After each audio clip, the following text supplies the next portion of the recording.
the handiwork of the Creator is in every single experience of your time here on earth.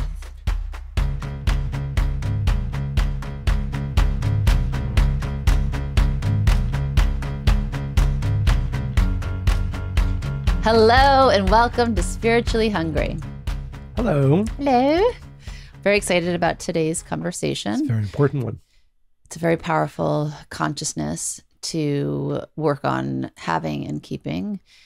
It is about how to navigate dark times, but it's actually so much more than that, because I think most people have maybe tools of how to cope and get through dark times until we get to the other side of it. I think what we're going to propose today is something that is quite different. It's not about coping, but it's about loving the dark times and appreciating them for what they are. Right. So to understand them and transform them. So I strongly believe that if our listeners both hear what we have to say and use this wisdom and tools, you will see a real transformation in your life, because I think we're all happy in the happy times, but we're too often unhappy in the more challenging. And challenging, by the way, is a whole gamut, right? It could be the smallest annoyance to something truly difficult. But there's a way to really experience at least most of them in a different way. To be human is to experience challenges. And it could be a job loss, it could be a health scare, it could be a relationship breakdown. And then what that leads us to are feelings of fear and doubt, pain and sadness. And then often we can get stuck in that state, and then we ruminate about those feelings over and over again. And before you know it, that becomes the state of who you are, and that becomes your character, because the thoughts lead to character and then to action. I was going to say that I think when you touched upon what is maybe the most important thought and understanding for our listeners. And that is that no matter how difficult this is to accept, most of the time we are responsible for holding on to the negativity, to the darkness, to the chaos. As my father would often say, we hug our chaos. And again, if you ask most people, I think they'd say, what are you talking about? I don't want to hold on to, I don't want to keep thinking about negative things. I don't want to keep experiencing a dark moment. But we keep it alive. The reality is we, for the most part, are responsible for the negativity that we feel and experience. I often use the example of, imagine your negative thoughts or a house guest that is just terrible. They're not clean. They stink up the place. They're there far too long. They keep a mess, clutter. There's no clarity because there's things all over the place. And that's really, negative thoughts are that in our own head, right? We allow it to stay there far too long. We let it stay there rent-free, and we never ask it to leave. And I think if we look at those thoughts that we have, or the way we respond to the things that we see as being negative, right? Because most things that are negative aren't so much what we're experiencing, it's how we view them. So if you realize that you are the owner, right? And this is just a visitor, and you can choose what to do with it. So the first thought I think that I want to share is that nothing negative comes into our lives on its own. Again, it's how we think about it. So darkness begins in consciousness, not in circumstance. I would say that's the first idea under this umbrella of what we're going to discuss. One of the most profound kabbalistic teachings is that darkness doesn't begin when it appears physically. Problems don't start when they manifest in the external world. They start when we have a fall or a dip in consciousness. I think we just dropped the mic on that idea, because I think most people think like, no, I was fine a month ago, or like, I wish I could go back a year ago. But what we don't realize is that, well, where were our thoughts? Where were our consciousness? Maybe we didn't see the manifestation of that until today, and we're responding to what we're experiencing today, but nothing ever starts. There's no suddenly, right? I think it's a very important idea that we, with our consciousness, often precipitate a negative situation for ourselves. Like, let me just give 3 examples. Sure. So if somebody has financial struggles, if they look back 5 years, for 5 years consistently, were they worried about scarcity and lack and never having enough, right? If there's relationship conflicts, did it start now where you see yourself in the relationship and it's not a positive one? Or was there resentment building because things were never discussed for the 5 years prior to the moment you find yourself? And we could look at any situation and say, okay, well, the root of it really isn't in this moment. It started long ago, which again takes us back to our thoughts. I think that when a problem comes into our lives, we want it to quickly go away. How do we solve this problem? How do I find a solution to this issue I find in front of me? It's not about the specific thing that's right here today. How did it get here? Who brought it here? That's important. And how do we get it to go? So basically what I am suggesting is that the root of all of our problems really isn't the problem, but it's about a lack of connection to our soul. And usually the more that we are connected to ego, right? The desire to receive for self alone, selfishness, the more chaos that invites into our lives. Whereas if we spent time connecting to our soul, not only would we view the things that happen differently, but also the things that happen would be different. I think you touched on, again, a very important point. And I think I might have mentioned this either in the previous podcast or recently. And it's always not a new concept, but a different way of understanding it. And for me, it really clarified this point. Ego, right? That sense of self-importance, that selfishness that is innate to the human experience. The more it is, meaning the more ego one has, the less room there is for what we call the light of the Creator, for blessings. So and that's why there's an ancient teaching from the Kabbalists that say, be very, very diligent in your work with diminishing your ego. And they use the word very, very. Why do they repeat themselves? Because every step that you take to diminish your ego, every step that you take to diminish your selfishness, you are allowing that much more light in. And again, you literally choose every single day to either grow your ego, your selfishness, your false sense of self-importance towards others, or you diminish it. And if you diminish it, you're allowing more light and blessings into your life. It's that simple. Also, when something negative happens and we view it that way and we can't see it as something that could be an opportunity for great joy, right? Like how many times in our lives is something that's been really ultimately the best experience of our lives, we view it as the darkest, and therefore we never find the gem that's waiting for us in that ugly package. You know, I often say that the greatest gifts, it's not wrapped in the shiny ribbon and beautiful wrapping paper. It comes in a brown paper bag that has like oil stains and it's crumbled and you don't even want to open it because you're not sure what's in it. And the greatest gift is in that. Right. I think, and this is maybe for me the most important teaching around this idea of negative experiences. The Kabbalists teach that every blessing that comes into our life comes what's called, what's in ancient Kabbalistic words, a klipa, a shell. Which means, like you said, that especially the greatest gifts in life are going to come in a form or in a cover that seems to be not positive, as a matter of fact, negative. I always use the example, most of us know Moses, the greatest prophet, the greatest teacher, spiritual teacher that ever lived. And most of us know the story of the righteous Moses, the great Moses, the leader. But in reality, he was born with so many negative traits. And it was his transformation. So the shell around the born Moses was one that was very dark. What were some of the negative traits? Selfishness, right? Ego, well, that naturally. And all kinds of desires and just literally almost anything negative you can imagine about a human being, he had it within his nature. And it was the transformation, the spiritual work that he did that allowed him to transform that, darkness that surrounded his great gift and allowed the gift of his soul not only to be revealed for himself, but maybe more importantly, to be revealed for humanity, to be revealed for us. So that's a spiritual rule that we have to accept, that preceding any great blessing, the blessing is going to appear as a dark moment, as a dark time. The second part is maybe even more important. And that is, by the way, I just want to say, Yeah. like, if you think back, any of our listeners, right?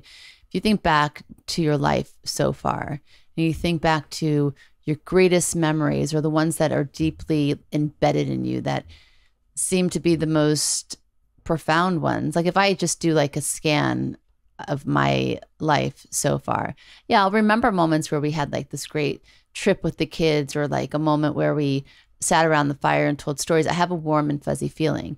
But the most profound, clear memories I have are the ones that I experienced great pain. And then because I looked for the blessing in it, great appreciation and connection and growth. And so my stronger memories are actually the ones that came through pain, but the memory isn't pain. The memory is beautiful. It's profound, and it's life altering. Can you give an example?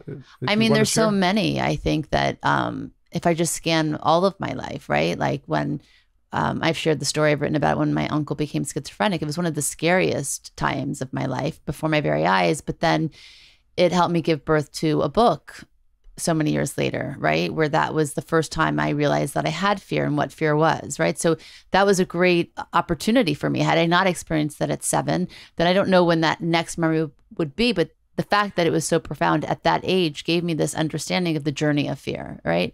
When I had anorexia, it made me really understand that I can no longer be small and punishing and have a negative voice in my head, that I had to learn to love myself.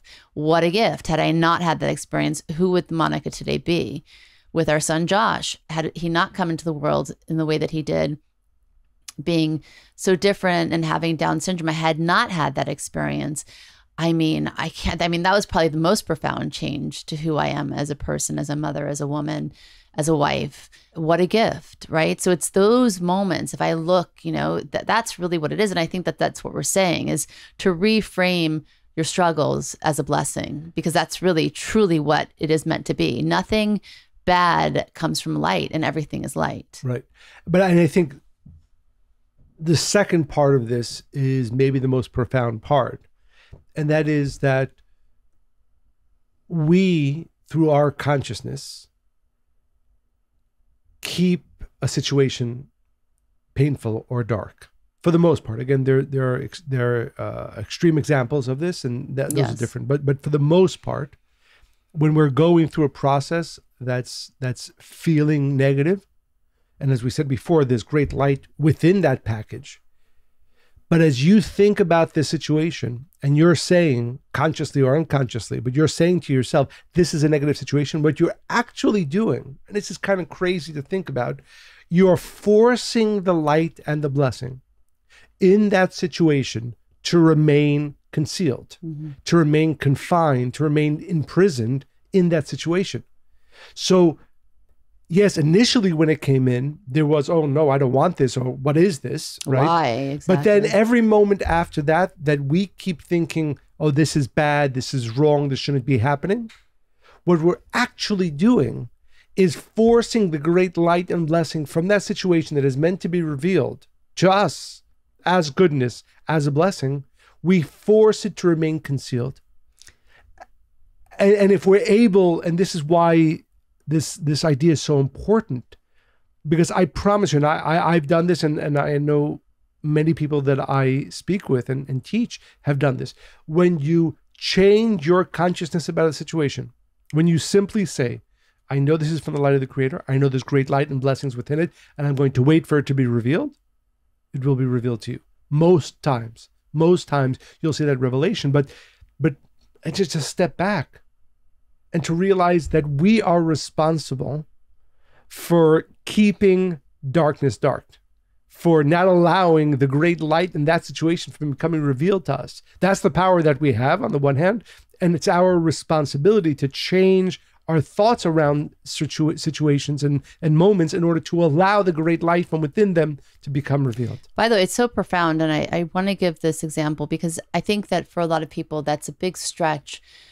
They're not really from where their consciousness is today, although they desire it to be different. Certainty is something we have to work for every single day, right? So if you don't feel like you have the ability in the moment to say, okay, I see the gift, right? I don't want you to fake it. Ask the creator, ask for the light to come in and show you. And I remember really practicing that in times where I couldn't find the light in the pain, where there wasn't an explanation. I would wake up every single day and I would say to the creator, I can't see it. Please show me why this has happened. I want to know. I want to grow. I want to learn from it. And it always, like that one, the first time I ever did that was, I'm going to say like 15 years ago. There's one specific thing I could not see the light in. And I was in pain about it for a while. I asked every day and it took 3 months. But then I got the answer as clear as day, and it changed my life for the better again. So that is a really big tool. Ask for assistance. And it reminds me that it says that the creator's hands and eyes are in everything. So what does that mean? And you gave this example recently, right? Whereas if you're a parent to a small child, you are watching them, especially if you parent like you, Michael, like a hawk, right? Every move, you want to make sure they're okay. If they're walking or they're learning to walk, you're right there kind of over them, making sure that they're safe and they're okay. As children get older, you take that, well, I'm not going to call it helicopter parenting, but you take that very specific kind of eye, right, and hand over them, and it's at more of a distance, right? And that's really the choice we have here. How do you want your relationship with your source, with your connection to your soul to be? Do you want it to be once, twice, 3 times removed, where you're watching at a distance, or you have that connection at a distance, or do you want to be able to see the light, which is the hand and the heart and the eyes of the creator in every single experience? And I really think by asking the question, you already invite that reality into your life. The only thing I would add to that is that you mentioned understanding, and sometimes I know I use that word a lot, and you don't like. You say, "What do you?" It's not that I don't like it. I just think it's often unnecessary, right? To understand, it's more to know an experience. Right? Like for instance, something again, it could be the smallest annoyance, and we all have these throughout the day, and sometimes they're bigger, often they're smaller, and to say, I need to understand, or even to ask the light of the creator to make me understand. No, I just want whatever this is for, meaning I know it's for my benefit. So this annoying phone call that I just got, or this dark moment, I don't necessarily want to understand why did I have to have. I just know that there's light going to be revealed from it, and it might happen in the next minute, and it might happen in the next day. But awakening that internal thought, and I think this is really an important meditation mantra that is worth repeating.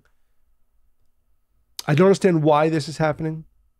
I just know with certainty that it's going to be good for me in revealing great blessings and revealing goodness for me. And the more you can remind yourself of that, the less you're paying attention to the annoyance or the negativity that's going on, and the more you're actually just waiting for the light from it to be revealed for you. And so the creator would be involved in every nuance of your life. So it's not that even to see this moment is perfect and that. It's more knowing, I was going to say understanding, that the handiwork of the creator is in every single experience of your time here on earth. And that's a challenge. Absolutely. But it's a beautiful thing once you do. It's actually quite liberating. And I think that's when I really started to enjoy it more, where I was like, I don't really have to worry about this. I don't have to worry about it because the creator's hand is in it. And ultimately, there is a blessing there. And it frees you from all of that mental struggle, the ruminating, as we spoke about at the beginning, the worries, the doubts, the fears, the pain, the sadness.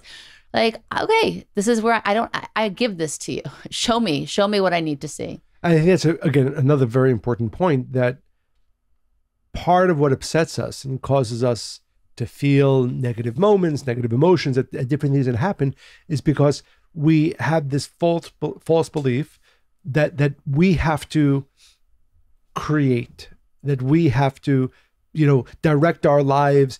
So otherwise it's not going to happen, right? Now, of course, the reality is, and there's a famous, I think it's Milton Friedman who used the example, he would pick up a pencil, right? And he would say, how many millions of people have to be involved in the creation of this pencil? The lead and the wood and the factories and the travel. I mean, just millions of people just for me to be holding a $5 pencil, whatever it is. And think about that as it relates to your life. We're never going to do, never going to do everything we need to do. Not possible. But with the light of the creator, right? That force, that benevolent force that is that wave that is bringing me, if I open myself up to it, to where I need to be, to what I need to do, then everything is possible. And I think you use the word surrender, which is a very, very powerful word in the context of, I often, there's different ways to visualize that force. But again, imagine this wave. And you can fight the wave, right? So the wave is taking you to goodness, taking you to light, taking you to manifest all the amazing things you're meant to manifest. You can spend, all day. Some people spend their whole life swimming against the wave and fighting and, raging against it. Why is this wave taking me here or taking me? Or you can say, no, there's this, I'm going to go with it. And then what we can do will be limitless. Otherwise, if we still maintain that consciousness that I need to be doing, you can be fighting that. There's a famous Buddhist quote that I wanted to mention. They say that we want happiness and yet chase our suffering. Yeah.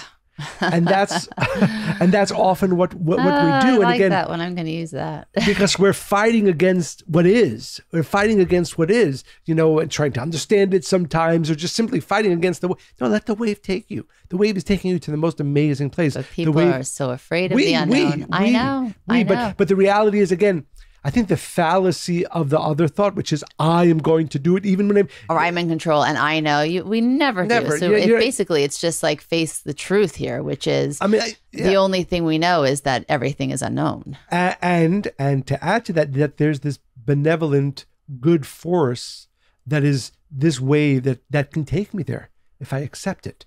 The more I fight the wave, the longer it'll take me, or maybe I'll never get there. So it's not just that it's a nice spiritual thought. Okay, I'll accept that there's light here, and I'll accept that there's this positive force with me and directing me in life. If you fight that, you're literally fighting a good force that is meant to bring you to goodness. And It's possible not to get there. It's possible not to get there. Since we've lost, you've lost both your parents. I've lost one of my parents. I find it interesting, I don't know, maybe somehow comforting to study or read about death and what happens, kabbalistically speaking, to a soul right in the moments of when the soul leaves the body. And it's funny, just that I was reading Rumi's When I Die. Oh, really? Yeah. Maybe you'll share.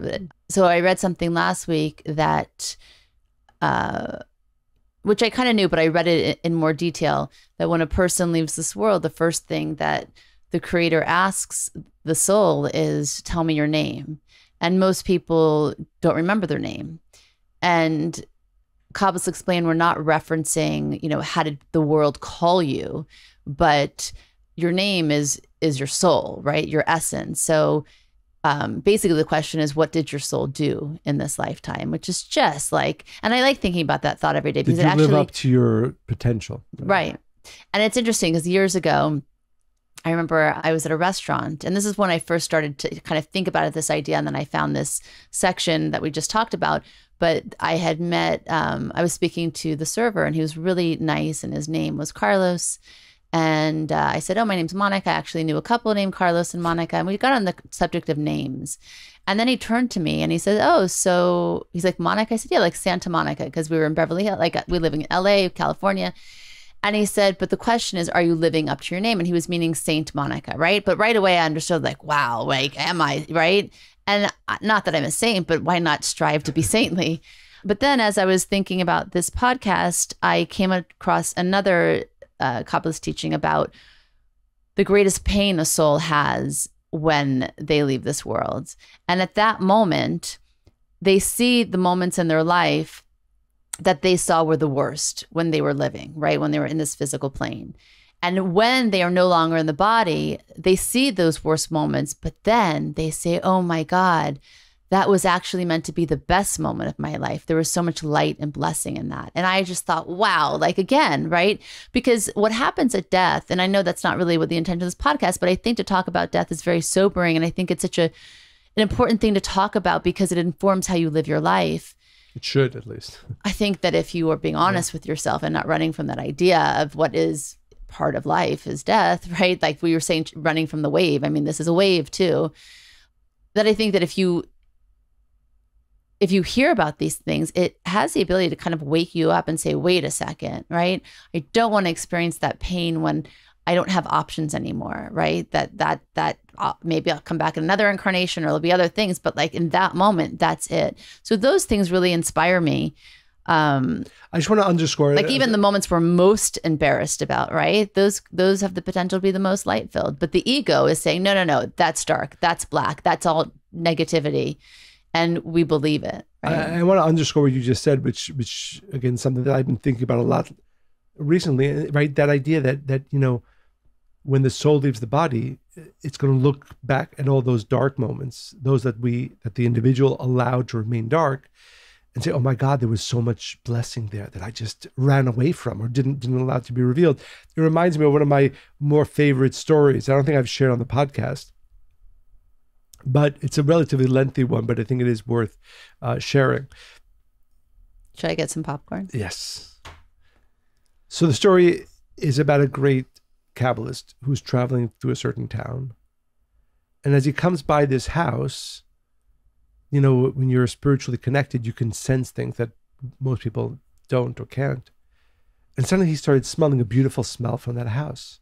So he had to stop. He stops his carriage. He gets off the carriage. He goes to the house. He knocks on the door. And he says to the owner who answers the door, he says, there's something so beautiful, a beautiful smell that's coming from this house. I have to find it, where it's coming from. He says, do you mind if I look, if I follow this sense? And he recognized the great Kabbalist. So he said, of course, anything you want. Of course, he offered him food and drink as well. And the Kabbalist walking through the house. It wasn't a very big house. And he's walking to one room to the other. And finally, he sees that where their smell is coming from. And it's from the back closet. I love this story. And he opens the closet and he goes all the way in the back of the closet. There was this crumpled clown suit. And he says, this suit smells so beautiful, like the Garden of Eden. It's the most beautiful smell I've ever smelled, which meant there's so much light in here. And as he brings out the clown suit, he realizes that the owner, is really crestfallen. He's upset. He's sad. He says, tell me the story of this clown suit, because there's something very powerful here. And the man says, well, I'll tell you the story. But he clearly was embarrassed. He says, I used to be a very prominent person in town. When anybody needed help, assistance, they would come to me. And there was an orphan girl whose marriage was coming up, and she didn't have enough money to pay for the wedding. And they came to me. Is there anything I can do? I can help. Maybe I could go around the town's people and ask them to support, to share. So I go from door to door. I raise a certain amount, not enough for the wedding. And as most little towns had in those days, there was this tavern where there was a pub. And it's late at night, and I walk into the pub and I start asking people. There was a very wealthy man sitting there at the bar with his friends, very, very drunk at this point. And I get to them and I say, listen, I'm raising money. This orphan girl is getting married. She wants money to pay for her wedding. And the drunk man, who was not a very kind man, but wealthy, says to him, you know what? I'll give you the money, whatever you need. He says, yes. Like, it's getting excited. You can help it. He says, but I have something to request. He says, I need you to put on a clown suit and walk with us through town. And if you do that, I'll give you all the money that you need. And the guy's thinking, like, walking around with a bunch of 6 very, very drunk people at 2:00 in the morning is probably not going to look good for him, but he doesn't know what to do. And his soul says, I need to do whatever I can to raise this money. So he acquiesces. He puts on the clown suit. And you could imagine what it sounded like as they go through town and they're singing and they're laughing and they're loud and they're banging on windows and everybody's opening up the windows and they recognize the wealthy guy and the drunks and his friends, but they look at this guy who they thought was a very respectful, important member of the community, and he's with them in a clown suit. So there wasn't a house that didn't open up its window or its door to look at this, and one can imagine how embarrassed, how crestfallen he must have been. And he tells the Kabbalist, he says, at the end of the night, this went on for about 2 hours, everybody in town was disgusted by the scene and by me, of course.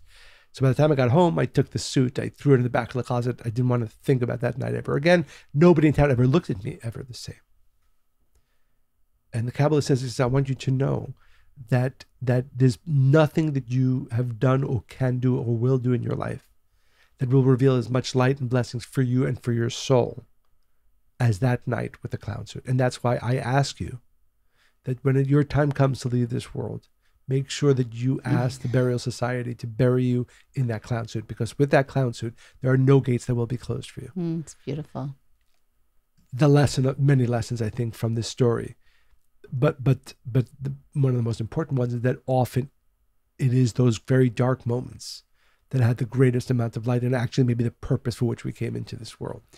It reminds me, last week I was in LA and I was giving a lecture at somebody's house, and I didn't know whose house it was, and I didn't know, it was all new people in the room. And at the end of my talk, and in the talk, I mentioned that about Josh and that he was born with Down syndrome for the context of the story, because he said something really profound, but you wouldn't understand how profound it was unless you understood the totality of Josh. Anyway, at the end of the night, as I was leaving, the owners of the house, so they have 4 children, and one of the daughters opened the homes, but the parents were there. They were taking notes. They were sitting on the steps, like, because it was full. And I just was so impressed with, because I noticed them as I was speaking. And then when I was leaving, I saw that the father was putting the chairs away. And I was like, no, absolutely not. Like, you should not. Let me help you. And anyway, I started talking to the parents, and the mom comes to me, and their kids are probably like 30. The youngest girls, there's 2 girls and 2 boys. And the mom comes to me and she says, you know, my first child was born with Down syndrome. I don't think I even told you this, did I?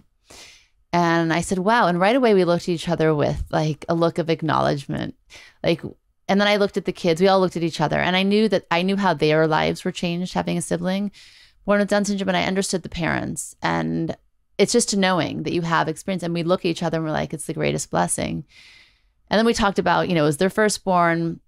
First, it was our second. We started going to this whole thing, but I think it was a really powerful moment for me because, again, for many reasons, you don't know anybody's story. You don't know how we're all connected in so many invisible ways, but also the beauty of, you know, and I don't know if I don't really know anything about them, right? They were kind, for sure. They opened their house to a stranger to give a lecture to strangers to come in.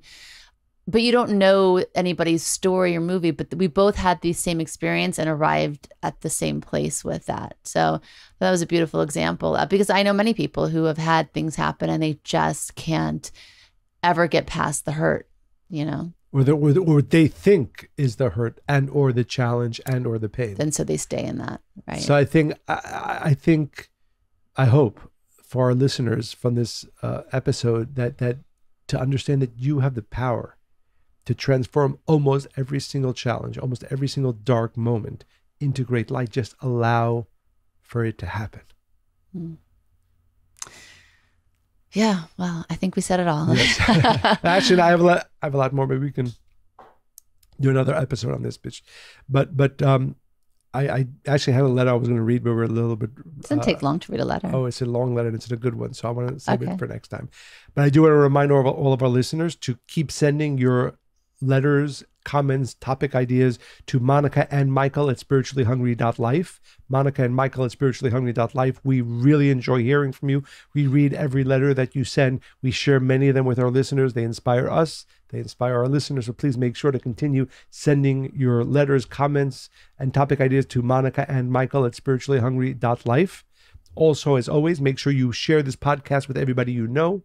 Make sure you go to Apple Podcasts, write 5-star reviews, and share this podcast with more and more people so that the wisdom that we share and the light that we share continues to grow exponentially.